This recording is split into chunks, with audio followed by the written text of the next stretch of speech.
غار سور میں جو لوگ گئے ہیں وہ جانتے ہیں کہ وہ بڑا مشکل راستہ ہے، ابھی بھی بڑا مشکل ہے، اگرچہ راستے بن گئے ہیں، سیڑھیاں بن گئی ہیں، لیکن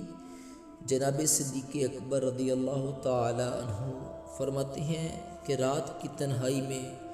جب میں نے حضور صلی اللہ علیہ وآلہ وسلم کے مقدس قدموں میں ورم دیکھا، تکلیف دیکھی، تو میں نے عرض کی کہ حضور صلی اللہ علیہ وسلم مہربانی فرمائیں، آپ میرے کندھوں پہ نہیں آ جاتے، کندھوں پہ بٹھا کے نہ حضور صلی اللہ علیہ وآلہ وسلم کو تو غار سور میں لے گئے۔ اب ایک اور بات بھی ذرا سمجھنا، وہاں جا کے نہ حضور صلی اللہ علیہ وآلہ وسلم کو بٹھا لیا، عرض کرنے لگے کہ آپ ذرا ٹھہریں، میں اندر دیکھتا ہوں، تو سیدنا صدیق اکبر رضی اللہ تعالی عنہ اندر گئے، صفائی کی، تو پھر حضور سیدی عالم صلی اللہ علیہ وسلم کو بلایا۔ ہمارے علماء نے یہاں ایک نقطہ لکھا ہے،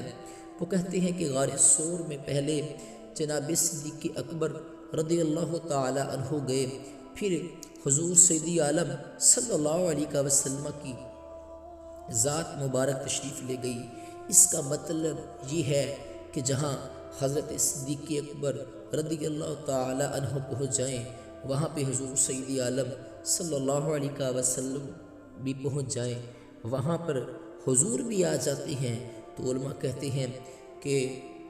تو نے پہلے اپنے دل میں جناب صدیق اکبر رضی اللہ تعالی عنہ کے لیے جگہ بنا، تو مدینے والے بھی تیرے دل کو پسند فرما لیں گے۔